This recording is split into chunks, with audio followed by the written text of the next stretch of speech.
नमो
त्या अरहंत भगवान सम्यक संबुद्धांना त्रिवार पंचांग प्रणाम करतो.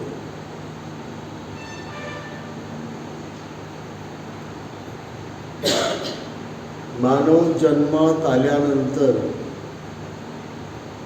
आपण आपल्या जीवनाचा उद्देश, अंतिम उद्देश काय ठेवायला पाहिजे?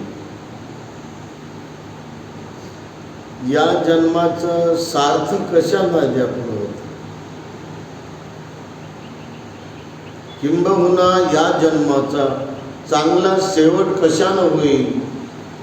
हा गंभीर आणि चिंतनाचा विषय नेहमी आपण सोडवत राहिलं पाहिजे. या जन्माचा जो शेवट आहे किंवा या जन्माचं जे सार्थक आहे कशामध्ये होईल परिपूर्ण, की ज्यानं आपला या जन्माचा शेवट चांगला झाला असे सारे लोक म्हणतील, किंवा आपल्या मनाला वाटेल की माझा जन्माचा शेवट चांगला झाला, मी मानव जन्म घेतला होता आणि मानव जन्म घेऊन मी जगलो होतो, हे केलं ते केलं ते केलं ते केलं ते केलं ते केलं सर्व केलं, परंतु शेवटी मात्र माझं चांगलं झालं. असं कमीत कमी कॉमन भाषेमध्ये, कॉमन अंडरस्टँडिंगमध्ये आपण आपल्या स्वतःला तरी पूर्ण खात्री झाली पाहिजे, काही विश्वास झाला पाहिजे. हा मोठा दीर्घ प्रश्न आहे, कारण या प्रश्नाला आपण खूप व्यापक रूपामध्ये चिंतन मनन केलं पाहिजे. विशेषतः हा प्रश्न प्रज्ञेने पाहिला पाहिजे. याला आपण म्हणतो प्रज्ञाचक्षु. प्रज्ञाचक्षु या नजरेनं, या दृष्टीनं या विषयाकडे बघितलं पाहिजे. कारण दुसरे तर विषय आपल्याला फार लवकर कळत नाही, परंतु प्रज्ञाचक्षुनं हा विषय लवकरात लवकर आपल्या जीवनामध्ये परिपूर्ण समाधान म्हणण्यापेक्षा पूर्ण शेवट आपला चांगला झाला असं तरी आपल्याला म्हणता येईल. आणि म्हणून जेव्हा भगवंताच्या पूर्ण काळाकडे बघतो किंवा बुद्धकालीन समाजाची आणि मनाची व्यवस्था आपण पाहतो, तेव्हा असं दिसते की लोक अमर्याद बुद्धासारखे जगले,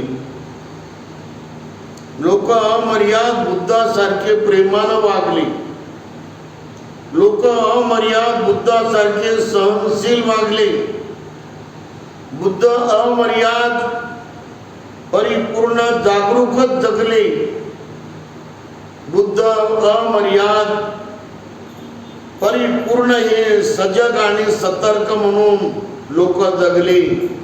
बुद्ध अमर्याद हे सिलवान म्हणून ते परिपूर्ण सजग राहिले, सतर्क राहिले, परिपक्व राहिले. शिलामध्ये मन असो किंवा समाज असो किंवा व्यवस्था असो, त्यामध्ये लोक बुद्धासारखे अमर्याद सम्यक समाधीमध्ये पखत पखत परिपूर्ण पखले. बुद्ध अमर्याद महाप्रज्ञावंत महाप्रज्ञेसोबत प्रज्ञा करुणेमध्ये अमर्याद समाजाचे लोक पखले, मन पखलं. बुद्ध अमर्याद तळमळीनं, अनुकंपेनं, सहनशीलतेनं अमर्याद समाजाचे लोक बुद्धासारखे पखले, वागले. बुद्ध जसे राहिले तसे लोक बुद्ध आणि भिक्खू संघासारखे राहिले. भिक्खू संघ आणि भगवान बुद्ध यांची जी एकी होती आणि एकता होती आणि प्रेम होतं, हे लोकांनी स्वीकार केलं. हे सर्व लोकांनी आपल्या मनामध्ये जागवलं, वाढवलं, परिपक्व केलं. भगवान बुद्धाच्या भिक्खू संघाची एकता, भगवान बुद्धाच्या भिक्खू संघाचं मिळून मिसळून परिपूर्ण निर्मळ चित्तानं वागणं आणि एकीमध्ये जगणं, वागणं, नांदणं, हे लोकांनी जास्त पूर्ण वाढवलं, गिरवलं. त्याची परंपरा चालवली. ते आपल्या आपसामध्ये आपलं स्वतःचं मत मांडलं नाही, डिस्प्यूट झालं नाही, फुटाफाट केली नाही. आणि जे फूट करत होता किंवा फुटपाट करत होता किंवा तोडत होता, म्हणजे तो भेद करत होता किंवा भगवान बुद्धावर तो हल्ले करत होता, भगवान बुद्धावर तो टीका करत होता, निंदा करत होता, बदनामी करत होता आणि बुद्धाचा भिक्खू संघ तोडत होता. त्याचे काय हाल झाले?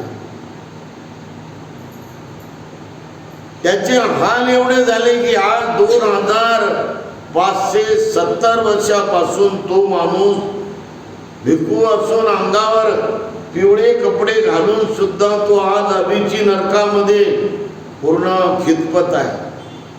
ही त्याची अवस्था झालेली आहे. आणि जिवंतपणी त्याला कोणी चांगलं म्हणले नाही. आणि त्या भिक्खूचं नाव, त्या भंतेचं नाव होतं देवदत्त. बुद्धाला शिव्या देणार, बुद्धाची निंदा करणारा, बुद्धावर दगड फेकणारा, बुद्धावर हत्ती सोडणारा, बुद्धावर कोयते मारायला 2 मारेकरी पाठवणारा, बुद्धावर लांछन लावायला काम करणारा, बुद्धाची बदनामी करून करून भगवान बुद्धाचा भिक्खू संघ ज्याने पूर्ण तोडून टाकला, भेद केला त्याचा. शेवटी सारीपुत्र अग्रगण्य श्रावक, ज्याला उजवा हात म्हणतात, ते स्थवीर अरहंत सारीपुत्र यांनी थोडंसं प्रवचन केलं तर सर्वच्या सर्वच भिक्खू जे फोडून त्यांनी नेले होते ते सर्व भगवान बुद्धाला येऊन पुन्हा त्यांनी प्रणाम केला आणि एक झाली.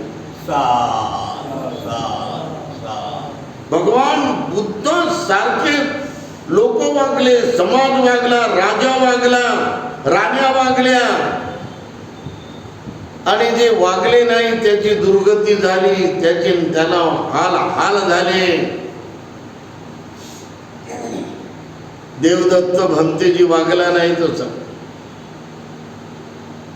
त्यांनी कपिलवस्तूमध्ये जाऊन, कपिलवस्तूमध्ये जे यशोधरा आपल्या राजवाड्यात राहत होती तिला जाऊन फुस लावली की बघ गौतमाचं, सिद्धार्थ गौतमाचं तुझ्यावर प्रेम आहे का?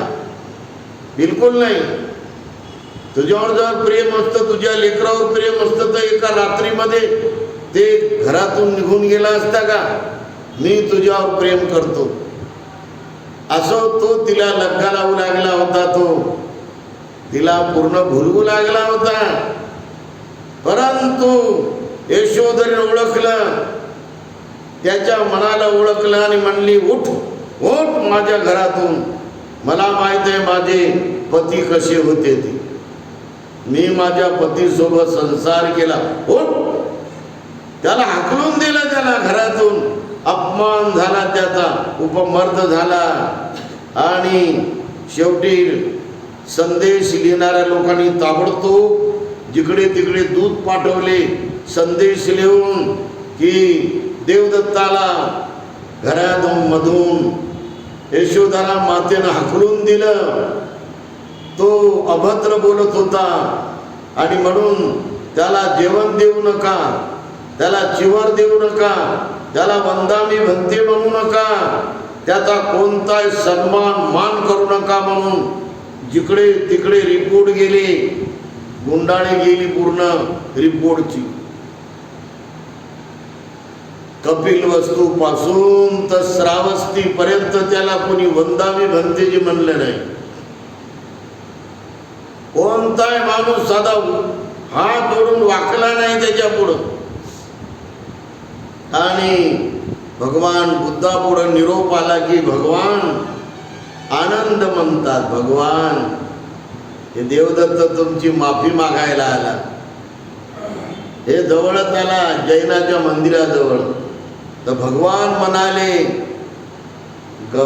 आनंदा आपल्यापर्यंत देवदत्त येऊ शकत नाही. भगवान हे बघा आता फिरला तो, आता आपल्या जवळ जवळ आला तो. आनंदा देवदत्त आपल्या पर्यंत पोहोचणं असंभव आहे. आणि आणखी थोड्या वेळानंतर आनंद म्हणतो की हे बघा भगवान आपल्या पूर्वेकडल्या जेतवन महाविहाराच्या गेटच्या याच्या समोर जवळपास 500-600 पावलावर आहे. आणि आता तो असा टर्न होणार, असा वेगानं वळणार. तेवढ्यामध्ये त्या टर्निंग पॉइंटवर ही पूर्ण पृथ्वी, ही भूमी दुभगली, फाटली पूर्ण. आणि त्याच्यामध्ये देवदत्त बघा गडप झाला, हवेची नरकामध्ये गेला तो. दुर्दशा दुर्दशा, दुःख दुःख, हाल हाल. ज्वालामुखीपेक्षा असा लावा लावा रस असतो तिथे. आणि जळून जळून माणूस तडफडून तडफडून हाल हाल त्याचे होतात. कित्येक फूट तो जमिनीत आतमध्ये तळाला राहतो आणि तिथे सारा आवीची नरक राहतो. आजही देवदत्त आपल्या कर्मानं असे दुःख भोगत भोगत भोगत अनंत काळापासून तो द्वेषानं वागल्यामुळे द्वेष दुर्गतीला नेतो, घमेंड दुर्गतीला नेते, मगरुरी दुर्गतीला नेते, अति क्रोध अति द्वेष आपल्याला हवेची नरकामध्ये नेऊन फसवते, आपली दशा दशा करते. आपलं दुःख जन्म जन्म जन्म जन्म आणि मरणाच्या फेऱ्यामध्ये फिरत राहते. म्हणून कोणी द्वेषानं कुणासोबत वागू नये, कोणी क्रोधानं कुणासोबत वागू नये, कोणी कपटानं जलसीनं आणि वैरत्वानं आणि घमेंडीनं कुणासोबत वागू नये. कोणीही मीपणानं अहमपणानं कुणासोबत वागून आपण एकमेकाला दुःख देऊ नये. हा बुद्धाचा मध्यम मार्ग आहे. आणि म्हणून बुद्धांनी याच मध्यम मार्गाला म्हटलं शील शुद्धीचा मार्ग, समाधी शुद्धीचा मार्ग, प्रज्ञा शुद्धीचा मार्ग. एवढा सोपा मार्ग हा माणसाला या मानव जन्माच्या दुःखातून बाहेर कसं काय काढणार नाही, निश्चितच काढू शकते हा मार्ग. म्हणून सर्वांनी या मार्गाला निष्ठेनं परिपक्व आपल्यामध्ये जागवावं, परिपूर्ण याचा रस्ता आपण करावा. सर्वांचं मंगल हो.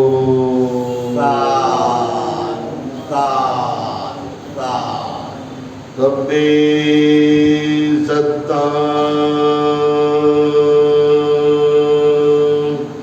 सुखी होन्तु. सब्बे होन्तु सुखिनो.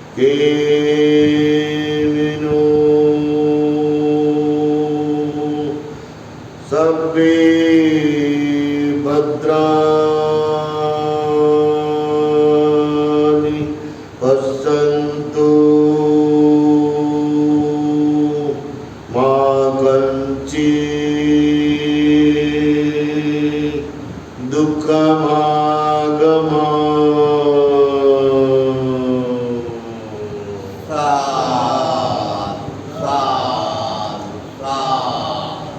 बुद्धं नमामि, धम्मं नमामि, संघं नमामि. अहं वन्दामि